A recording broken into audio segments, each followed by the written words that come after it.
Bonjour, je suis Muriel Arnal de One Voice. Nous sommes ici aujourd'hui pour lancer un appel à la mobilisation citoyenne en faveur des forêts. Et pour cet événement, nous avons choisi un lieu sacré chez les Celtes, la forêt de Névette, à Locronan, en Bretagne. Locronan est un haut lieu celtique en Europe. Pour les Celtes, l'arbre est une manifestation de la vie universelle, donc il est sacré. Et comme il est un élément essentiel de la forêt devient un sanctuaire. Donc pour redécouvrir ce message de la culture celtique, on va planter un chêne et on va le consacrer. Il va donc y avoir Albertina, qui est représentante du peuple Aguaruna en Amazonie, qui va chanter pour le chêne, pour favoriser son enracinement. Ensuite, Salomon, le harpiste, va donc faire résonner la harpe celtique à l'orée de cette forêt sacrée de Névette. Et puis, les enfants de Locronan vont déposer les petites pierres en témoignage de cet engagement individuel et collectif, donc à préserver les forêts. Il nous a semblé important aujourd'hui de revisiter ce message, le message de la culture celtique. Pour les Celtes, la nature est une totalité à laquelle l'homme appartient pleinement, contrairement à nous aujourd'hui où la domination de la nature par l'homme est à son comble et fait des ravages. Aujourd'hui, le bilan de la déforestation est relativement dramatique. Pour donner juste quelques chiffres, il y a moins d'un siècle, 15% des terres émergées étaient couvertes par la forêt. Aujourd'hui, c'est moins de 5% et chaque année, c'est grosso modo 13 millions d'hectares qui partent en fumée. Donc la situation, elle est exactement la même qu'on soit en Asie, en Afrique ou en Amérique. Antes fue muy hermoso, una selva, un jardín muy grande, donde que todos los animales, seres vivos existían, las aves, los monos, las flores y los perfumes del bosque. Dentro de ese caminábamos nosotros, vivían los pueblos indígenas. Y pensábamos que la selva era de nosotros, nuestro jardín para siempre. Y no fue. Avant les années 60, les Agualunas qui vivaient donc dans une forêt pratiquement intacte avaient un niveau de santé estimé par les anthropologues exceptionnel. Après, au début des années 80, lorsque les migrations sont arrivées et surtout lorsque la monoculture est arrivée, nous sommes à l'heure actuelle à 60% de dénutrition. Donc la forêt a disparu et le bien-être qu'elle procurait aux indigènes également. Quand on parle de déforestation, bien souvent on pense tout de suite à l'Amazonie. Mais ce qu'il faut savoir, c'est que le pays qui a le taux de déforestation le plus important, le plus élevé dans le monde aujourd'hui, c'est l'Indonésie. Toutes les 10 secondes, c'est l'équivalent d'un terrain de football de forêt tropicale qui disparaît. Et la principale cause de déforestation, c'est qu'on rase la forêt pour mettre à la place du palmier à huile. Alors à quoi il sert ce palmier à huile? Essentiellement pour l'industrie agroalimentaire, pour la fabrication de chips, de margarine, de biscuits. On en retrouve quasiment dans un produit de supermarché sur 10.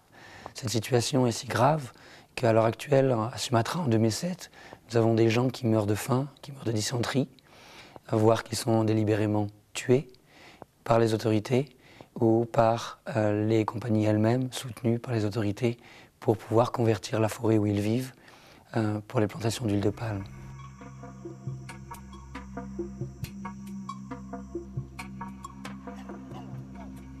Paontong a 40 ans. Il vit dans la forêt de l'ouest de Sumatra. Il a eu 7 enfants, mais 5 d'entre eux sont morts, atteints de dysenterie et de paludisme. Kalau sekarang mungkin susah. Hutannya sudah gundul. Kadang-kadang anak itu sampai nangis-nangis minta nasi. Mana dapat nasi kita? Hutan sudah habis, sudah hancur. Di mana kita ngambil? En todo el mundo indígena está sucediendo eso. Ese dolor, esas lágrimas que terminamos de derramar. Nos falta solamente llorar sangre, porque nuestra lágrima se ha terminado. La déforestation a des conséquences désastreuses pour les humains qui vivent dans la forêt, mais aussi pour les animaux. Ils perdent leur territoire, la plupart d'entre eux meurent, et ceux qui arrivent à survivre sans leur habitat, deviennent la proie des trafiquants pour les animaleries, les zoos, les cirques et les laboratoires.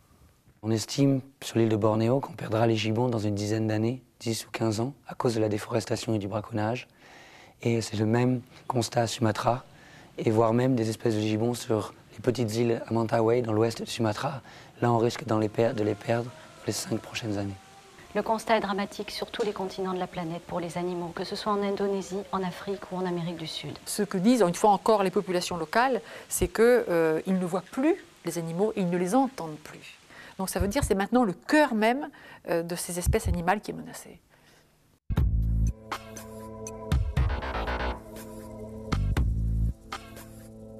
Está desapareciendo el mundo. Digamos, los animales, los flores, el bosque, está siendo tarados por el hombre. Ah bah, un monde sans forêt, c'est déjà un réchauffement climatique qui va s'accélérer et potentiellement à la fin, de toute manière, c'est toute la biodiversité qui va s'écrouler, mais le premier qui va en pâtir, c'est l'homme. Donc un monde sans forêt, ce sera très certainement aussi un monde sans humains.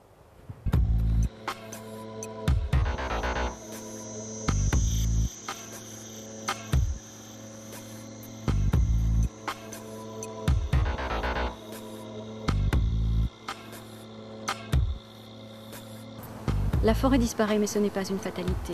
Les humains ont l'avenir de la planète entre les mains. Certains se battent déjà sur le terrain, comme par exemple en Indonésie, où One Voice est partenaire de Kalawet pour protéger la forêt d'Ampapak. Nous avons créé un sanctuaire avec l'association One Voice de 4000 hectares, en partenariat avec les populations locales. Donc cette réserve a été créée avec les gens pour arriver à protéger la forêt, et, pour les animaux, mais aussi pour les gens qui y vivent. On travaille essentiellement avec l'appui des populations locales, sans lesquelles rien n'est possible. Et surtout, la solution, c'est aussi de mobiliser les gens ici en Europe, puisque tout le monde sait que sans eux, on ne peut pas non plus travailler sur place. On achète certains produits, ce sont les forêts qui meurent en Indonésie. Quand on massacre les séquoias géants, on tue les êtres vivants. Quand les animaux disparaissent, ce sont les humains qui l'on blesse. Alors des gestes simples pour essayer de protéger les forêts tropicales, ou du moins essayer de ne pas contribuer à leur destruction, c'est lorsque vous achetez un meuble, d'essayer d'acheter plutôt un meuble en bois local, en chêne, en hêtre, plutôt qu'un joli meuble en bois exotique. Le papier, il faut faire attention. Le premier geste, c'est de réduire la consommation de papier. Un Français aujourd'hui, c'est 250 kg de papier. Si tous les habitants dans le monde voulaient faire pareil, il ne restera plus un seul arbre debout pour des forêts. Donc réduire la consommation de papier, privilégier le recyclé, c'est des choses qu'on peut faire chacun, qui sont abordables. Il ne faut pas braquer les gens, les culpabiliser, mais proposer aux gens d'essayer de se poser des questions, de réfléchir ce que c'est que leur alimentation, d'essayer toujours de privilégier quelque chose qu'ils connaissent, aller à un producteur qui est près de chez eux, parce que comme ça ils savent comment les choses sont fabriquées. Il faut remettre du sens en fait. Et c'est comme ça qu'on arrivera à créer une solidarité, à essayer de changer les choses. Et on ne peut pas être au courant de tout, mais déjà que les gens se posent des questions. Lorsqu'ils achètent, le pouvoir d'achat, c'est un pouvoir aussi pour essayer de protéger la planète. Ce sera grâce à votre aide à tous, et chaque geste compte, que nous pourrons enrayer la destruction de notre environnement. Étant donné l'urgence, nous devons très vite penser autrement le monde pour les générations futures.